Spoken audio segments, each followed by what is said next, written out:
and Kobe for more on Gravity's first win of the series. Thank you, gentlemen. Guys, there's a lot to talk about here. We identified a lot of things we wanted to see changed.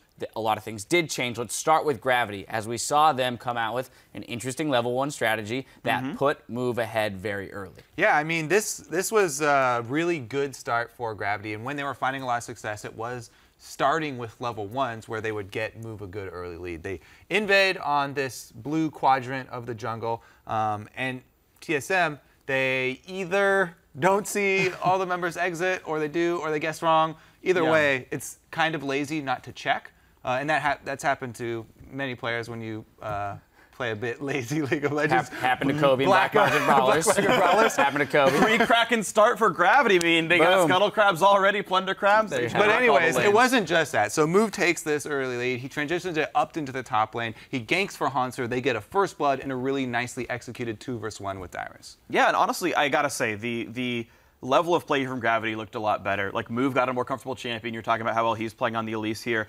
Hanser is still unkilled in both the games here, and has only missed 1 kill as far as 100% KP goes in this, like, 19-kill game here. So, huge props to Hanser. He said in the pregame, I'm going to beat Dyrus. He's playing a, like, sort of safe split pusher in Shen, and is having more impact than Dyrus. So, freaking nice job to him. It is easy to have a high kill participation when Shen. you can teleport, That's but yes, true, yes. Still a good point. But I mean, still super solid, not dying being frontline take. Also, Altec. Like, I ragged on him last game because I don't think Tristan is that great of an AD carry as far as carrying goes. I think on the spectrum, she's a bit lower. But I really like he chose for Phantom Dancer, not Static Shiv. Much higher DPS there. Last Whisper third. Huge deal, actually. Much higher DPS per gold. Riskier, but in a 4-tank team that works out. So, kind of compensates for Tristana's slightly lower damage with a very optimized damage build, which helped significantly in this game. When you talk about Altec, we have a replay where it shows him outplaying in multiple scenarios. So 26 minutes into the game, we're going to start in the Dragon. This is an extended team fight, finds its way all the way to the mid lane and beyond.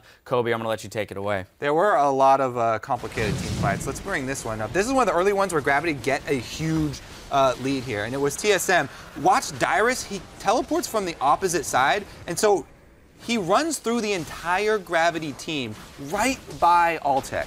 And he gets chunked out. He gets to do almost nothing in this because he goes straight for Elise. Multiple times we've seen TSM be outplayed by the repels of Move on Elise. This time it cost them an entire player for this fight, and the rest of the fight is almost 4 versus 5. There we see Altec outplaying with buffering his rocket jump so that he was able to get out of both the Flay and the Shockwave. Yeah. Shockwave actually has, 0.75 seconds for it to go off. And so that's the outplay potential for Tristana. Exactly, because the buffer time for rocket jump is only 0.25 seconds. So after you see the animation begin on Shockwave, if you wait half a second, then you'll be able to get out of it every time.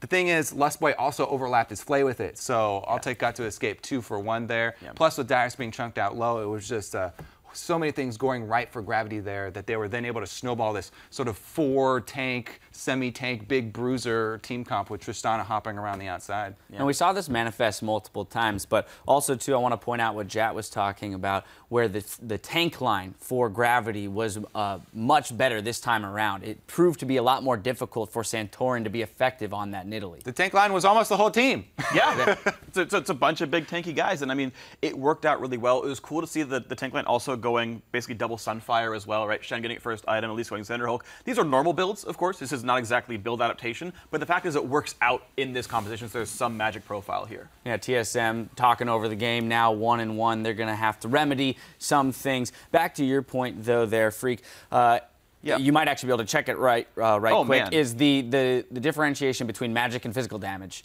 So of the 89,000 damage that Gravity did champions, 46k physical, 42,000 magic.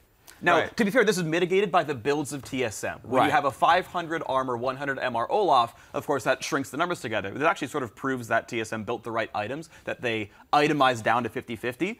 But that said, hey, look, magic damage mattered a lot, which means Elise and Shen were contributing literally half the team's damage. Yeah, and this supports, Kobe, real quick, last hit, this supports the Urgot pickup in terms of helping that mostly AD team still get damage through. Yeah, I really like the Urgot, not only for the shred and the fact that he builds Black Cleaver really early, but keen on, as they said, a comfortable, keen champion. He played it really well. Urgot's not that easy to play well in team fights like that. He had a lot of times where he was poking at max range. There was no response from TSM. He landed the slowest. He was able to engage in chases. The way that he plays on a champion that he's put in a whole bunch of time on really definitely showed. All right, well, Gravity's on the board. We're going to take a quick break while our team strategize for Game 3 between TSM and Gravity. Stay with us.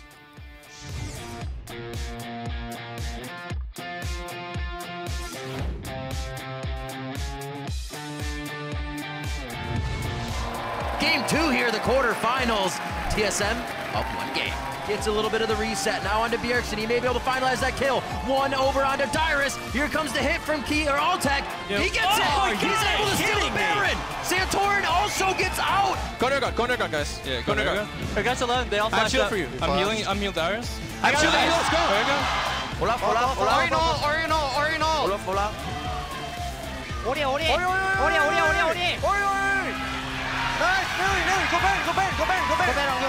Could favor either team. Nice flash talk coming in. Bjergsen low on mana. Can't get enough protection out this time.